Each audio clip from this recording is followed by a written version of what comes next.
quais escritores que escrevem fantasia, porque você realmente tem que criar coisas que não existem, assim, você tem que brincar de Deus mesmo. Então eu admiro ela muito.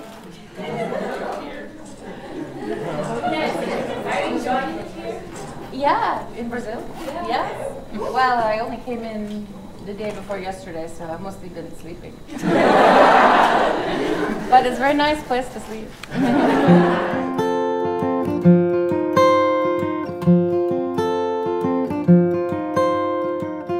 Hi, Cassie. Hi. There's more than 3,000 people over there waiting for you. Oh no. How do you feel about that? Do you know that so many people love you here in Brazil? No, I didn't know that there were so many fans in Brazil. I know that there's a lot of Brazilian readers because I get a lot of letters in Portuguese. And my assistant has a Portuguese translator so we can answer them.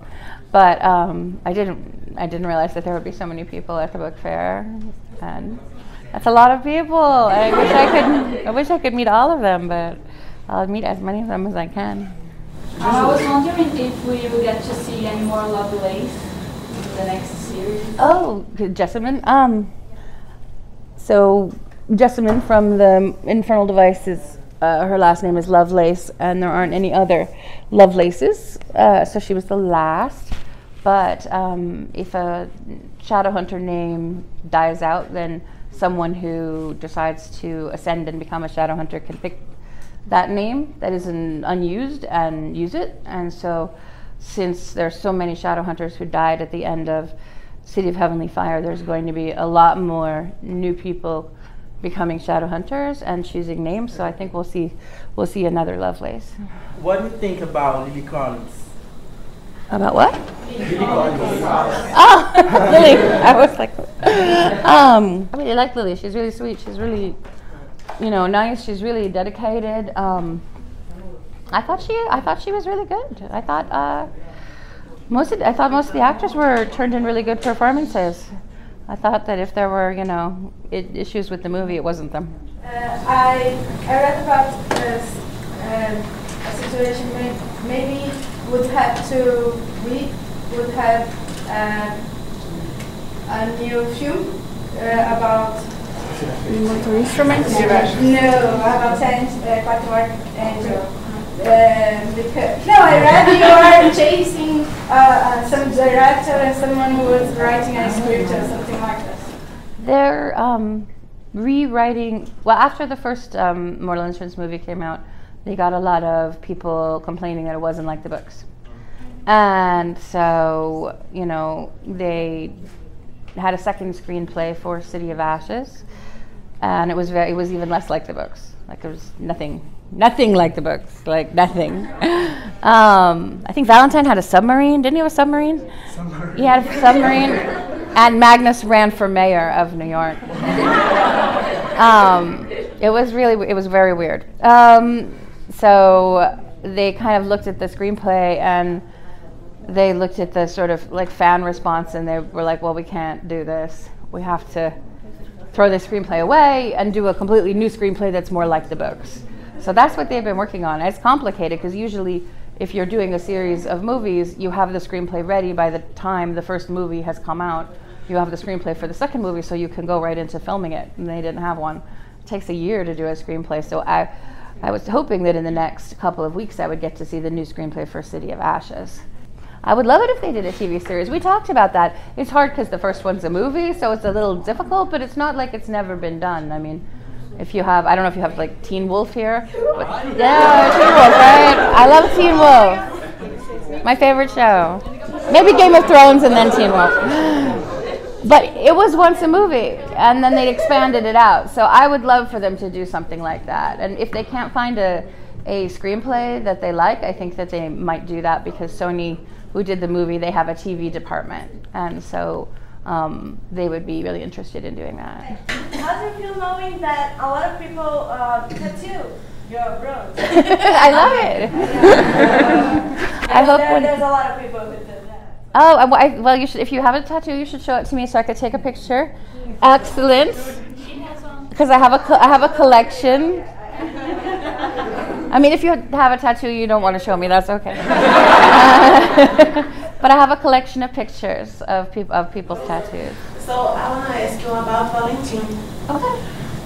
Do you regret that he's no more in any of the books of yours, and he will be somehow in any future books?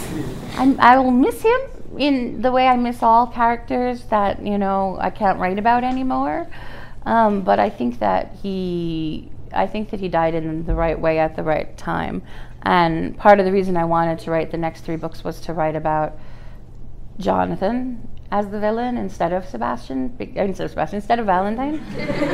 because Valentine was one kind of villain and Sebastian was very different. So I wanted to contrast the 2 kinds of villains, and I thought that would be fun. So, it's good to know that somebody misses Valentine, because I don't think that many people miss him.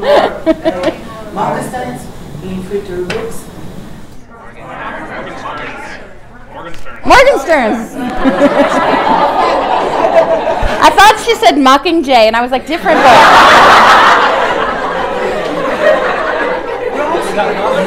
Different book. Yes, there'll be more Morgensterns. You can say something about the uncle actor. Oh, the uncle of the Blackbirds. Oh, Uncle Arthur. Oh, your name is Arthur? Uh-oh. Actually, he's not a bad man. He is in charge of the Los Angeles Institute, and he looks after Emma and Julian and the other Blackthorn children, but he lost a lot of people in the war, and since then he has sort of, I don't know how to say it, but it's idiomatic English, but he just disappeared into his own head. And he basically stays in his attic and he reads books and he's writing like a book of his own. He hardly ever comes out, so they hardly ever see him. So really, Julian is the one who runs the institute, and Arthur shows up every once in a while and is like, "What's going on?" And they're like, "Everything's fine, it's all fine." But unfortunately, yeah, he's not the biggest help. So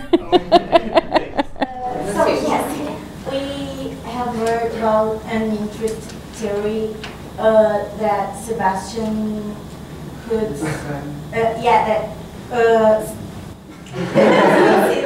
could got pregnant. Sebastian, can you tell something about it? Well, we know that there are half humans and half fairies, because the Meliorn is one, and Mark and Helen are also half fairies. So, so there's no reason that he couldn't have gotten the Seelie Queen pregnant if it was something she wanted, and maybe she did. She's very clever and she's always playing a game with everybody, so if that was something she wanted from him, that would make sense. There's any moment in the book as you read writing or have a second thought? I'm trying to think.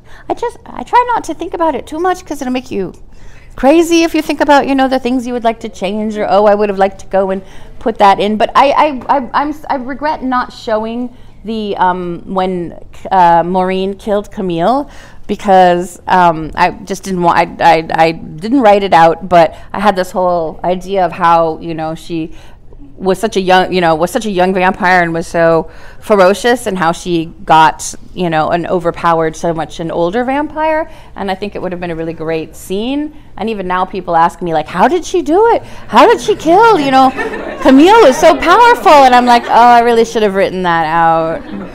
So I regret that. Thank you. I was wondering, I spent the last 6 hours coming here and by bus, so it was a long travel. And I was reading Clockwork Princess, so I finished by traveling here. And it was amazing finish, and I love Infernal Devices. And I was wondering, as an amateur writer too, I was wondering about the cycle that you finished between Infernal Devices and Mortal Instruments that you did with like Jem becoming brother Zachariah. It was always in your mind to do that, or suddenly appeared?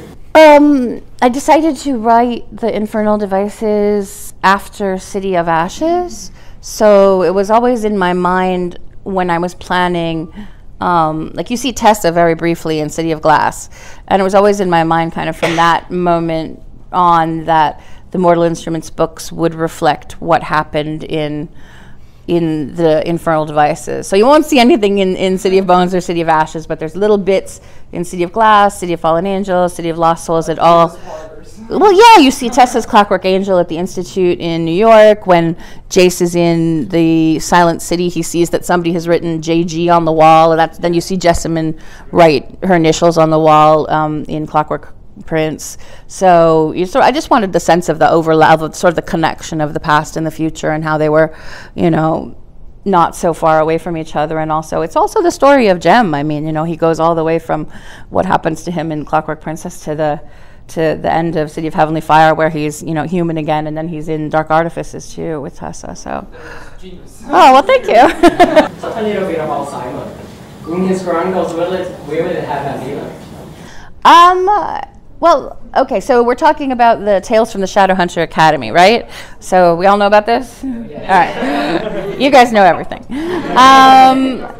Is there a villain? There's a couple of different villains, because it's a bit more like the Bane Chronicles than like another book. Each story, you could read it separately, and if you hadn't read the other stories, you would still understand it. But he's at school. There are teachers at the school. Some of them like him. There are a lot of shadow hunters who believe that somebody who was once a vampire or downworlder or should not be allowed to become a shadow hunter, so he encounters a lot of opposition. So there are definitely there are antagonists, but it's more of a collection of stories about Simon, how he changes, how he learns what it means to be a shadow hunter, whether he decides that that's what he wants to do, what happens with him and Isabel. Somebody from the Mortal Instruments gets married. And there's a bachelor and bachelorette party that goes very badly.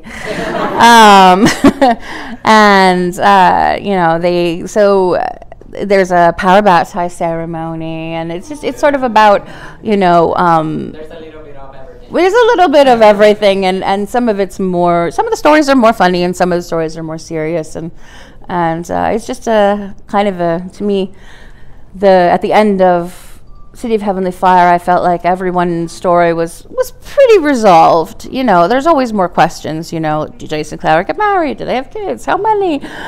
Same with Magnus and Alec, and there's always those kinds of questions. But for Simon, he was the one where I felt like there was the most questions. Like what's he gonna do? What's he gonna choose now that he has some of his memories, but not all of them? And so this was for me a way to kind of give the resolution to his story. You already decided. Apple. Sorry. No, it's okay. Simon's Shadowhunter name? Yes. But I'm not going to tell you. I'm not going to tell you.